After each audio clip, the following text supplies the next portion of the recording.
What's up, everyone, and welcome back to another video here on the Murphy Photography YouTube channel. I'm Quentin, and happy Valentine's Day.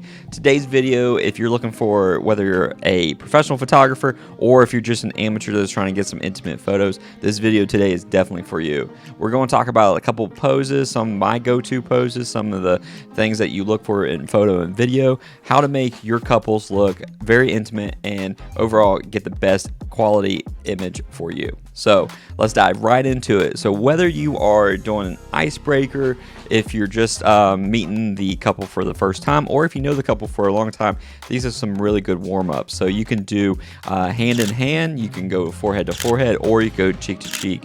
What this does is keeps the actual couple standing completely still, but they can get close and kind of warm up to it.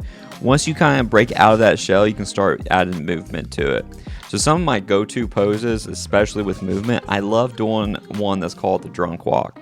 The drunk walk is something where you hold hands, you pretty much walk about, I would say 10 to 15 feet. And during that time, you will bump every other step. What that imposes is that you're drunk, but it also gives that nice little candid moment where the couple's laughing at each other, looking away, looking down, looking up, and it makes you feel like more of in the moment that they're being playful and they're actually, going somewhere.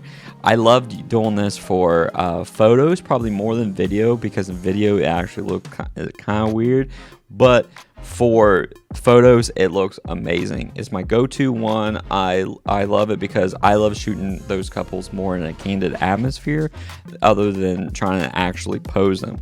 Now, if I want to pose them, depending on the location, that plays a lot into it as well. For instance, if you're in a location that has a lot of greenery, a state park, or if it's an indoor coffee shop or anything like that, you want to take those atmosphere elements and you want to incorporate those into your posing.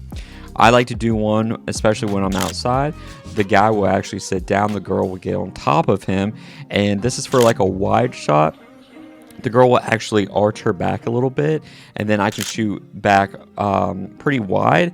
I love doing this because it gives just enough spice for the couple, and once they see it right on the back of the camera, they actually go insane. They love seeing themselves in a position like that to really celebrate their love. When it comes to more posed photos, you can always do one where the guy's looking away and the girl's kind of like cuddling up to him as well. Forehead to forehead.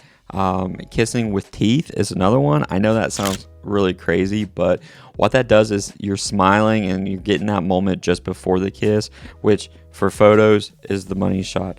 If you do it for video, like I said, it kind of looks weird as well.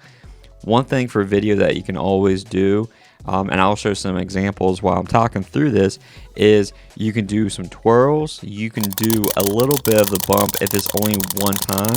If you keep on bumping, it doesn't make no sense, but you can always slow those down. I always shoot at 29.97 frames.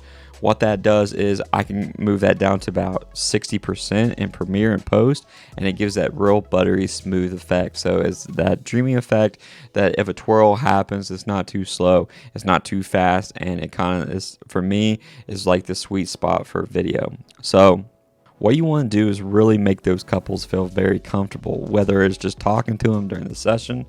I like to ask them, hey, you're not on time crunch, right? Because that gives them the ability to know that it's not going to feel rushed. We're going to enjoy ourselves. We're going to talk. You're going to get comfortable with me, and then I'm going to get comfortable with you as well. Most of my packages, to be honest, they include the engagement and the wedding. So what's really good about that is use the engagement session in a sense as a trial for the wedding. You don't want to show up to the wedding and if it's the first time you've seen this couple, it can be awkward for both parties, and you want them to have the great content, especially on their wedding day. I want them to understand that, yes, I'm here, you know how I shoot, I know how you react to it, and it runs so much more smoothly.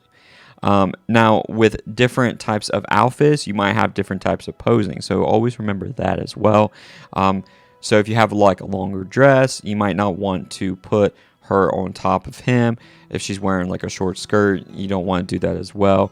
Typically what I do if a girl is wearing kind of like a mid size dress that has like a slit up the side, I love putting them on top like that, because then you can like look at the slit a little bit more. The guys, if they are wearing like any type of shirt that's tucked in, you might not want to do that as well. That's where maybe the drunk walk will come into play. So definitely use these to your ability and see what's going to be the best option for you. For me, it's always been my environment and atmosphere and how I can like play more into that. And I know with like some photographers, they like to dip their couples. I actually don't use dips very often in my work. I have done it, and it's nothing against the couples or anything. They're just more like they're very shy in a sense. I've had a couple outgoing couples, but for the most part, I save that dip for the wedding day. That's when they're going to have their highest emotion, and if you're going to get that shot, you want to get that like during everybody and stuff too. So I kind of keep that for a little bit at the end. Another playful pose that you can always do, I mentioned twirls, playful teasing, but you can also do a piggyback ride as well. Piggyback ride is one of the ones that never goes out of style, always looks great, and I always mean with the girl on top of the guy, not the guy on top of the girl. Hey, it just depends, right? But I'm just saying, this will look probably the best. Have her kind of like look down at him, and just have them walking a little bit and stuff. They don't have to go very far. Another one within that playful teasing is have the guy hold the girl behind and actually tickle as much as you can. The couple always tries to resist it because everyone's ticklish at some point, but when you get that candid moment, it looks amazing. And if you have the right light, you have the right environment, is the perfect engagement picture to show that nice candid moment. So there you have it. There's a couple of poses along with some tips that I hope it helps you with your next shoot. If you're trying to get those couples into more of a candid, playful area, I hope this is helpful. If you haven't already, please like and subscribe, and we'll see you in the next one. And happy Valentine's Day, everyone.